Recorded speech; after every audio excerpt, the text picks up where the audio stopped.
First thing, big shout out to Terry. Terry and I played a lot at MGM last year. He comes in, he plays with his son a lot. I saw him for the first time in months today. I was playing at MGM earlier, and the first thing he said when I saw him was, "You just missed it. Spoiled Brat and Loner just left." So he's been watching the videos, enjoys those two characters, Spoiled Brat and a Loner guy from Council Bluffs. So Terry, thanks for watching the videos. It's always fun when you're at the table.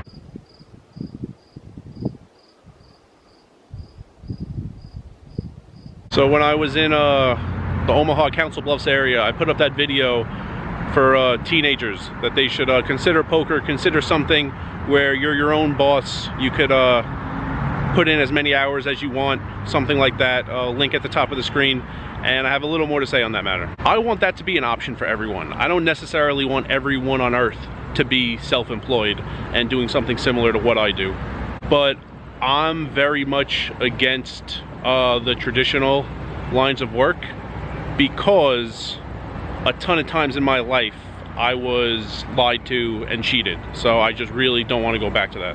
I was a lifeguard at the YMCA near my house where I grew up. They said, it was summers, you know, when I was in high school. They said every year, year to year, 50-cent raises. I got a 50-cent raise, I got another 50-cent raise, I got another 50-cent raise. My last year, before my certificates ran out for being a lifeguard and I wasn't gonna renew them, they only gave me a 25-cent raise. So I told them, what happened to the 50s? That's what you say every year at orientation. They said, no, we've always said 25. I said, I have every single check that you've ever given me going back years. They said, oh, it was a mistake. You just got lucky. Enjoy that money. I said, my brother has every check he's ever gotten from you guys, and it's been a 50-cent raise year to year also for him. They said, oh, it was a mistake for him also. No, we give 25-cent raises. No chance. They never said 25. They just decided to cheat. What I suspect is everybody. I know for sure they did to me. That's why I hate the YMCA. They told me they would pay me a certain amount. They paid me less. When I was an undergrad, I did a summer internship for Revolutionary Prep. It was an SAT prep company.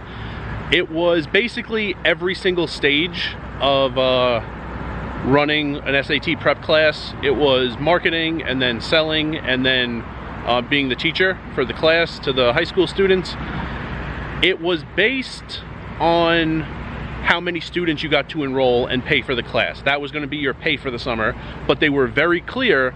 There was a guaranteed minimum of $1,500. There was me and another guy working together. We went to different colleges, but we lived very close, you know, where we went back to our parents' house for the summer. So they had us team up. Felt like we did pretty good marketing. It was just that a lot of parents didn't seem to grasp how important it was and didn't really care in the least about their children getting SAT scores.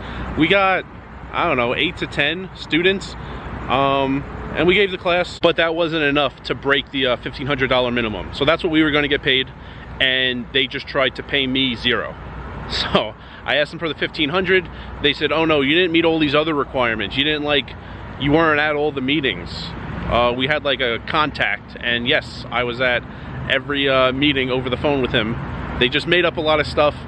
Luckily, I went to school in upstate New York, and their headquarters was in Santa Monica. So since that's where I was kind of hired, where I had the interview on campus, I said I was going to take them to a small claims court to get paid, and I think they understood having someone fly across the entire country to fight this was stupid. Just pay me the $1,500 that I deserved, by the way. Eventually got it, but had to do a lot of work to get it. I worked at 4 UPS locations. A couple of them just would pay me less than I worked. I keep track of everything. You guys know from the poker stats I give you. I keep track of way more than poker stats and expenses in my life. I keep track of everything. I knew exactly how many hours and minutes I worked at UPS. The pay was just always a little off. And surprisingly, never off for a higher amount. I never worked like 25.5 hours and got paid for 27. No, I would work 25.5 and get paid for 23.5. And this happened constantly. You bring it up and they just threaten to fire you. So you just deal with it. It wasn't like a huge amount of money, but I understand they're probably doing this to absolutely everyone. And in total, all UPS employees in the country, they're saving tons of money by just cheating us out of pay. And then when I worked full-time in IT, that was the worst. They said it was going to be 45 hours a week.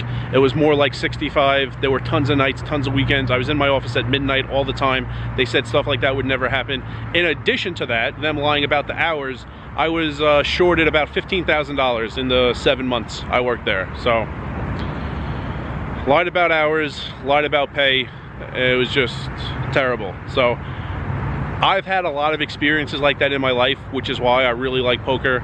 The better I play, at least, you know, not that night necessarily, but in the long run, the better I play, the more money I get. I'm better than the guy in seat 3.